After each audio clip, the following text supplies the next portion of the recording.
Anong latest mga kababayan? Ito, ayon kay Pinas News Insider, malaking good news! COA, naglabas ng hatol sa Office of the Vice President. Cleared na lahat?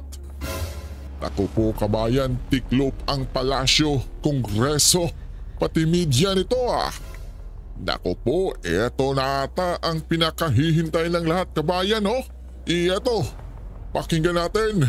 Ito ang balita ngayon, viral at pinag-uusapan ngayon sa mundo ng social media. Ang di umano'y balitang. Ito ang balitang hindi pa ipinapalabas ng bayarang media. Matapos ang walang katapusang pagdinig at panggigipit sa Office of the Vice President na pinamumunuan ng Vice President Sara Duterte sa ikinasang pagdinig ng Kongreso ay sadyang nanaig pa rin ang katotohanan laban sa kasinungalingan. Commission on Audit o COA sa wakas nagsalita na rin at tila binasag ang lahat ng katotohanan at tila nasampal ang ilang buayang mambabatas sa Kongreso at ang lahat ng bumabatikos at panggigipit sa Office of the Vice President. Gaano kaya ito katotoo mga kababayan? Ating alamin. Pero bago ang lahat, kung bago ka pa lamang sa aming channel, please huwag kalimutang mag-like, subscribe at i-click ang notification bell para mas maging updated ka pa lalo sa lahat pa ng bagong video na i-upload namin. At eto na nga mga kababayan, tila sinampal ng buong katotohanan ang lahat ng bumabatikos sa Office of the Vice President, lalong-lalo na ang Kongreso na pilit di umanong dinadawi ang Office of the Vice President sa isyu ng korupsyon. Sa isang balita, tumanggap ng unmodified opinion ang opisina ng Vice President Sara Duterte mula sa Commission on Audit o COA sa kanilang 2023 financial statement. Sa report ng COA na ipinakita online, ang mga financial statement ng Office of the Vice President nila ay maayos na nagpapakita ng financial position ng nasabing tanggapan. Kabilang na rin dito ang financial performance ng OVP, Statement of Cash Flow, Statement of Changes and Net Asset or Equity, Statement of Comparison ng Budget at aktwal na mga halaga para sa taong nagtapos at kabilang ang buod ng mahahalagang accounting policies alinsunod sa International Public Sector Accounting Standards at sa kabila ng mga pinupukol na samut-saring pangbabatikos sa isyu ng korupsyon ng ilang kongresista laban sa tanggapan ni Vice President Sara Duterte ay tila nasampal ito ng buong katotohanan dahil ibinibigay ng COA ang unmodified opinion kapag ang financial statement ay inihanda ng maayos at naaayon sa mga pamantayan ng Financial Reporting Framework nang lumabas ang balitang ito. Hindi naman mapigilan ng marami sa ating mga kababayan na magbigay ng kanilang hinaing at komento sa mundo ng social media. At ayon pa sa kanila, lalabas din ang buong katotohanan. Pamumulitika kasi lahat ng ginawa nila kay VP Sara. Yun ang tunay na may malasakit sa bayan. Hadlang kasi yan sa mga balak ng mga kritiko. Kaya kung ano-ano na lang ginawa, wala nang ginawa yung Congress na yan. Kala mo mga malinis yan. Mapapahiya naman ang Quadcom. Masyado kasing atat pabagsakin si VP. Paano hindi pa kumpleto ang report ng COA?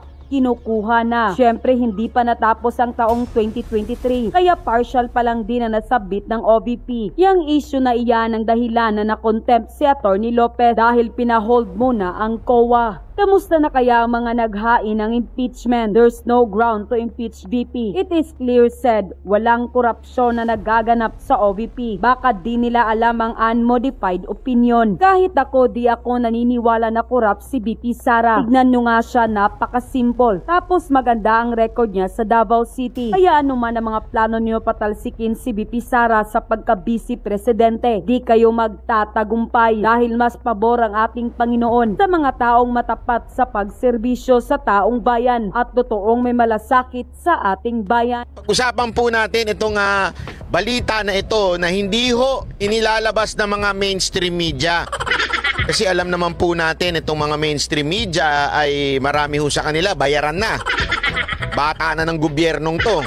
At kaya naman po talagang matindi ho ang kanilang pagtatago ng mga katotohanan. Dahil recently lamang po etong COA naglabas na po ng mapakagandang paliwanag at napakagandang konklusyon sa pag-iimbestiga nila ng budget ng OVP. Eto, mga kababayan mantakin nyo. Lahat ng nangyayaring kaguluhan ngayon sa gobyerno ay dahil sa putang inang pag-iimbestiga ng Kamara dito sa budget ng OVP. Na pinagbasihan nila ay yung hindi pa tapos na pagsisiyasat ng COA. Ano po ba ang COA? Ang COA po ang independent body, exclusive na nagsisiyasat at nagsasabi kung merong bang nagamit na mali o tama doon sa budget ng isang ahensya ng gobyerno. Ito po ay exclusive na kapangyarihan lamang ng COA, Commission on Audit. Kaya lang, eto mga tarantadong mga congressman nito, mga putang ina ninyo talaga, pinapakialaman ninyo ang hindi ninyo trabaho. Hindi ko alam bakit kayo tumakbo ng congressman, di sana tumakbo na lang kayong sa COA, nagpa-appoint na lang kayo dyan, kesa naman sa naging congressman kayo.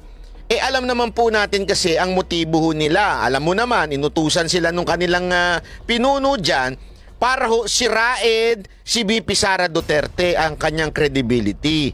Kaya pinakailaman nila ang isang bagay na exclusive lamang sa COA.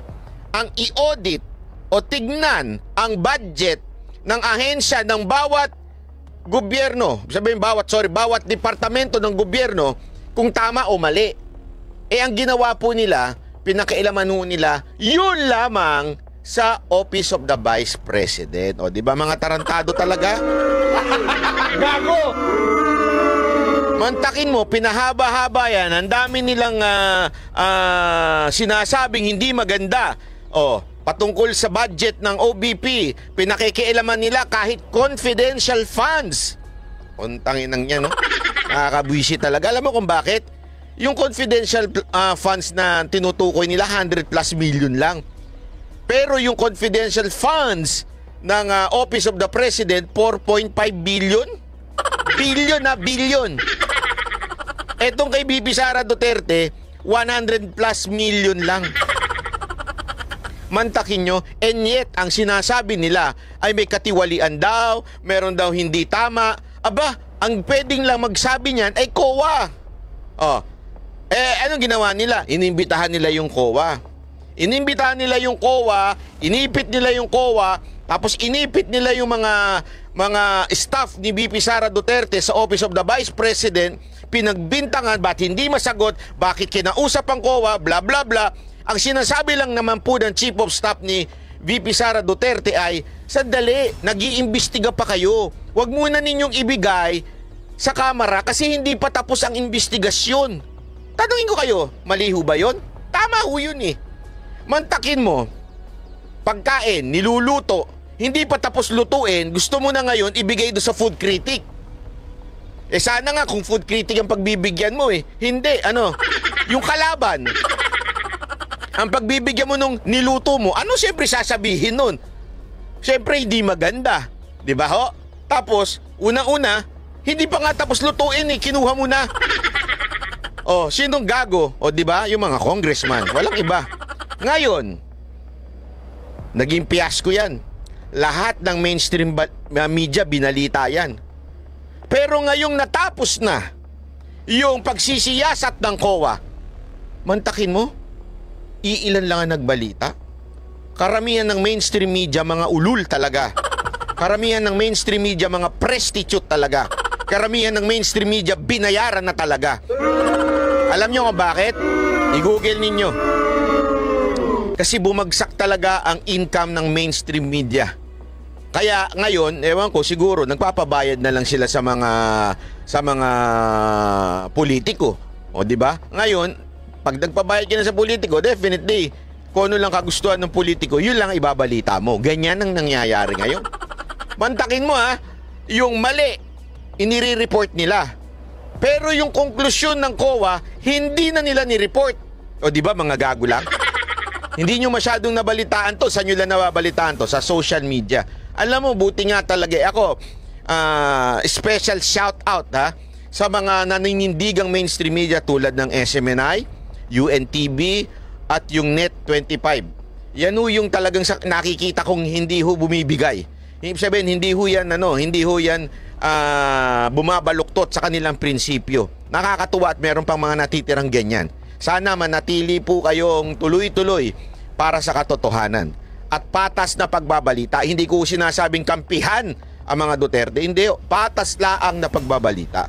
Katulad nga ho nito, ipapakita ko sa inyo ito Ito. Ayan ho yung COA report. Nakikita nyo naman yan. Ipapaliwanag po natin yan ng maiging maigi para ho mas maintindihan natin. Ganito lang po kasimple yan.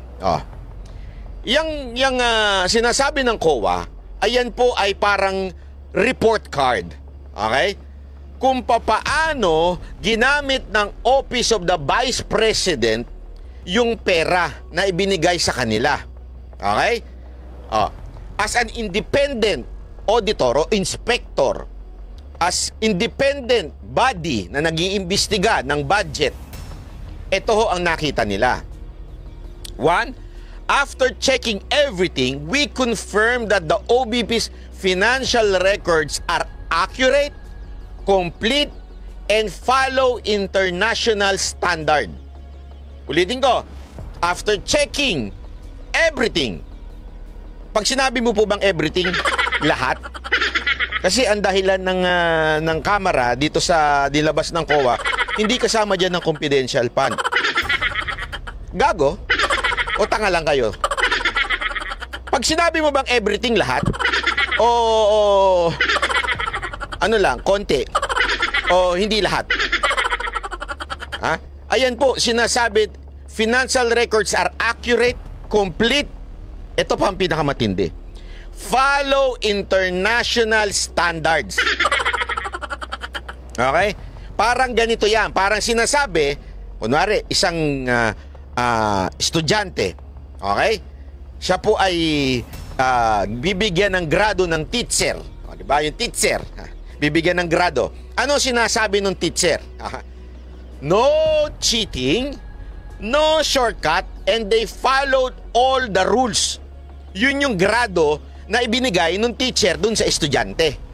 So, yun po ang binigay ng COA sa Office of the Vice President. Ibig sabihin, walang problema. Lahat ng ginawa, the student did everything by the book. Sinunod lahat ng tamang paraan. Kaya nga, meron pang tinatawag na unmodified opinion o unqualified opinion. Okay? Ano ibig sabihin nun? This means COA did a thorough and biased audit. They followed strict rules and ethics and standards to make their findings are fair. Para mong sinasabi, as a teacher, chinek niya yung trabaho ng estudyante ng walang bias, no external influences, and we're confident they deserve a clean grade. Yun po ang ibig sabihin ng basis for unmodified opinion. Okay? Yan po ang basis kasi medyo maliit, di ko mabasa. So sa madaling salita, imagine a school principal, sabi nga inspecting how a student o yung OBP, Office of the President, manage their allowance for the year. Unang-unang tinitingnan kung papaano pinlano at ginamit yung budget. Clear sila dyan. Check. Ibig sabihin, walang problema. What they actually spent on it. Ibig sabihin, ano ba talaga yung pinaggamitan? Check. Wala rin problema. Pangatlo, whether the student kept proper receipt and records, financial statement. Alam sabi ng COA? Clear. Check. Okay. Pang-apat, if they followed the school rules, ito po yung international standard. Ano sabi ng COA? Check. Yan po ang ibig sabihin ng kasulatan na ito. Sabi nga dito sa dulo the student did a great job managing their money's responsibility and honestly. responsibly and honestly.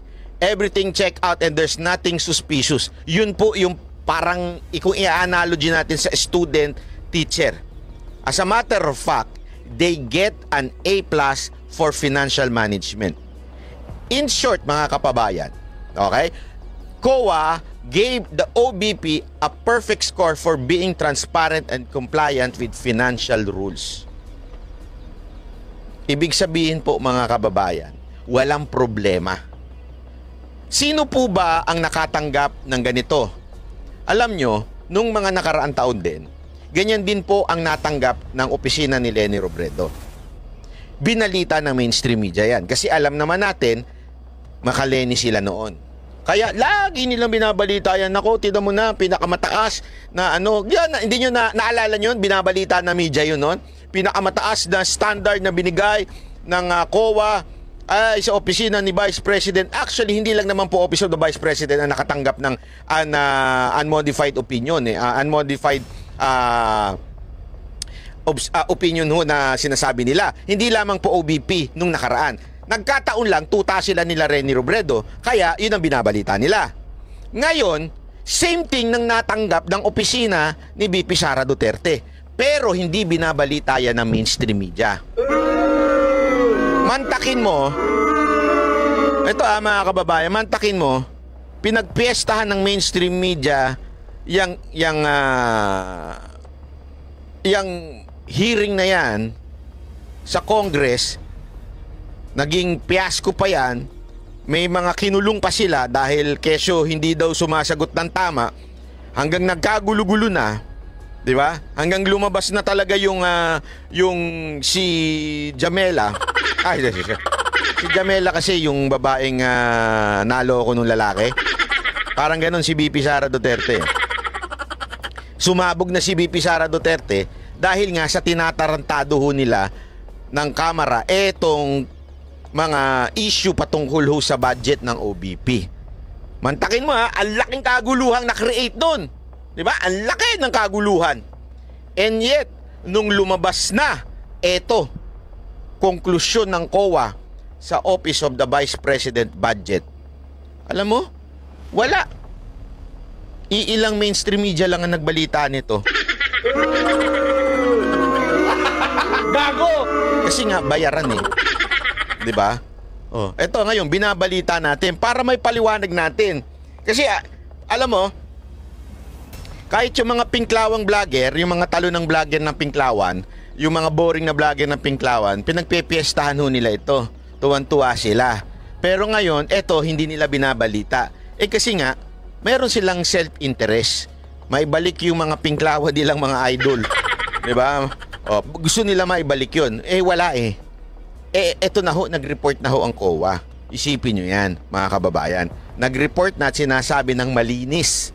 Ulitin ko mataas, parang pinakamataas na grado ang nakuha ng OBP. And yet, mantakin mo, wala silang sinasabi. Hindi, kayo. Oh. Banat Bay, paano na yung kay Mary Grace Piatos na yan? Alam nyo mga kababayan, yung kay Mary Grace Piatos na yan, kaya pinag-iinita na Makatae Black yan, yung Kamatayan Black na yan. Alam nyo ba't yung pinag-iinitan yan? Kasi, ang gobyerno talaga gumagamit ng mga alias sa mga binabayaran nila para ho ma-pin down ang mga komunista at mga terorista. Sinong agent ang gagamit ng totoo niyang pangalan? Eh di pinatay siya ng mga NPA. Tama, mali? Naturalmente, gagamit po sila ng mga alias. Diba? Gagamit po sila ng alias para pag natanggap nila, kaya nga confidential yan eh. Alam mo kung bakit tinawag na confidential yan? Kasi hindi pwedeng malaman ng kahit sino man. Ang pera na ginagamit for spy, pera na siguro hindi ko na kailangan paliwanag to, tanga na lang hindi makaintindi nito. Yung mga nasa kamera, tsaka yung mga vlogger na tanga, na tanso. Kaya nga confidential funds eh. Secret fund yan. Hindi mo pa pwedeng explain, ginamit yan kasi may binayaran kaming si Juan de la Cruz, binayaran namin para isuplong niya si ganito. Sinong gago ang papayag sa ganun? Kunwari ikaw, isusuplong mo yung mga NPA, isusuplong mo yung mga kasamahan mo, sinong papayag doon at ipapalagay mo yung pangalan mo tapos pipirma ka pa. Tanga ka ba? Kaya pansinin ninyo, sino ang maiinit diyan sa piatos-piatos na yan? Sino mahilig magdikdik diyan? Ngayon, lumabas na. Alam mo kung sino? Yung mga nagkaso ng impeachment. Alam nyo, etong mga kongresista nating hindi komunista, ginagamit nila yung mga kongresistang komunista para lang pabagsakin si VP Sara Duterte. Dahil nga makakalaban ng kanilang amo. At saka ang balita nga natin na kumakalat, bawat hearing malaki ang kinikita. Hindi ko alam, allegedly. No. Gayunpaman, hindi ho nila nakikita yung bigger picture. The bigger picture is si VP Sara Duterte. Rewind the history ni VP Sara Duterte as mayor of Davao. Siya talaga matagal ng galit na galit ho yan sa mga terorista, mga NPA, lalong-lalo na dito sa mga komunista sa Kamara. Galit na galit ho si VP Sara Duterte dyan. Talagang ginagamit niya ho ang mga resources ng gobyerno para i-pin down itong mga ulul na to. Bakit hindi? Mga kriminal to, mga putang inan to Kriminal ho yung mga yan. Yung mga terorista na yan, kriminal ho yan. Kaya nga ho tawag sa kanila. Hindi ko nga maintindihan. Tila pinababango ang pangalan nitong mga to. Terorista nga po ito Considered in the international community that these are terrorist group. Kaya nga pinipin down yan ng nakaraang administrasyon at ngayon si Vice President Sara Duterte. Mahirap yung laban na yan. Dahil sabi nga nila, ito mga terorista na ito, mga traidor ho ito. Ito yung mga, alam mo yon, mabait, pagkakaharap ka, apir, mga ganon. Pero one day, papatayin ka nito mga to. Naintindihan natin, ganun ho sila. Kaya nga ho, mga ano yan, mga traidor ho yan, mga yan. And, para malabanan mo sila, kailangan mo ng mga spy, kailangan mo ng mga tao na nagtatago ang identity. Alam mo, yung mga hindi nakakaunawa dyan sa Mary Grace Piatos na yan, yan po yung walang alam sa intelligence. Kahit sinong itanong ninyong intelligence officer, hindi talaga pinapangalanan yung mga ganyan. Hanggang dala-dala na ho nila yan hanggang mamatay sila. As a matter of fact, yung iba nga dyan, pinapatay na yung pangalan May ganun ano ibig sabihin na pinapatay yung pangalan? Kunwari, si Juan de la Cruz, kunwari namatay na siya. Magkakaroon siya ng death certificate and everything. Patay na siya. Tapos magkakaroon siya ng bagong identity. Yung kanyang agent name. Ganun ang ginagawa para maitago ho yung tao kung sino talaga yun. Hanggang kaduluduluhan, hindi po yan dapat pinapangalanan. As a matter of fact, pag nahuli pa nga yun, hindi nga yan sasalbahin Kasi mapapahamak ho yung mga taong nagko-control. Ganyan ho yan. Ewan ko bakit parang hindi sila nanunood ng mga Hollywood movies Ganyan po kahit sa Pilipinas, alam ko ho yan. Kasi kung maaalala ninyo, tayo po ay naka-attend din noon ng mga ilang pagpupulong tungkol po dyan sa intelligence na yan. Na kung lumalaban dito sa NPA na yan, napaka-discreet po nila. Sobrang discreet nila. Hindi mo sila makikita as parang yung magarbong, ay, grabe, general pala ito. Ay, ano pala ito? Kernel pala ito. Hindi, nagtatago yung mga identity. Okay? At yung iba, ay, ano pala ito? Kadre pala ito. Dati palang pinuno ito ng NPA. Kasama na ngayon ng military. Ganun ho yan Napaka-secretive ho yan. Ngayon, ang COA naintindihan yan. As a matter of fact, si Ombudsman Martires, alam mo niya yan. Kaya nga sabi niya, di ba, confidential yan, bibigyan mo ng resibo. Kaya may statement siyang ganun. Kasi nga po, ang talagang pikon na pagpikon dyan, yung mga kaibigan ng mga terorista sa Congress. Dahil matagal ng perwisyo sa kanila si VP Sara Duterte. Matagal ng perwisyo sa kanila si VP Sara Duterte. Kaya ngayon may pagkakataon sila na gamitin sila ng pinuno ng Kamara para gipitin si VP Sara Duterte. Ginagawa nila ngayon. Tingnan niyo, nag-impeach. Di ba? tingnan ninyo. Eto tingnan ninyo kung gaano sila ka-traidor Sinabi ni Marcos, ayoko ng impeachment. Sinabi niya yan. Tapos yung mga amuyong ni Romualdez, parang ganun din ang sinasabi. Pero bakit nag-file etong mga grupo na ito, mga komunista na ito? Alam niyo kung bakit? Hindi sila sumusunod sa kaduluduluhan. Feeling ko nagkaroon ng ano dyan parang sandali, parang hindi na nila makontrol. Kasi ngayon, dahil dyan, tingnan ninyo dahil dyan, nag-issue ng statement ang INC na against sila sa impeachment ni VP Sara Duterte at sinusuportahan nila ang sinabi ni Bongbong Marcos na walang impeachment. Dahil dyan, tingnan nyo, magkakaloko-loko.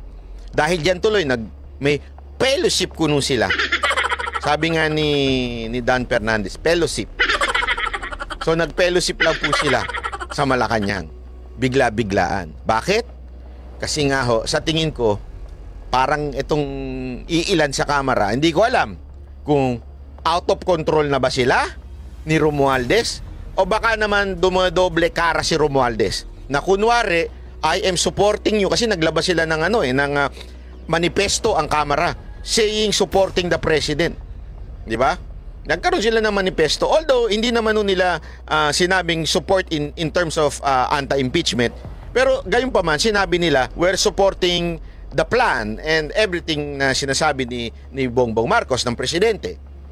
Hindi ko alam kung nagdodoble kara lang etong si Romualdez, iba ang sinasabi at iba ang pinagagawa niya dito sa Makabayan Block. Ang tanong, iba ba ang ginagawa nun? Nilulusutan ba si Romualdez nitong Makabayan Block at tinatraidor na ba siya?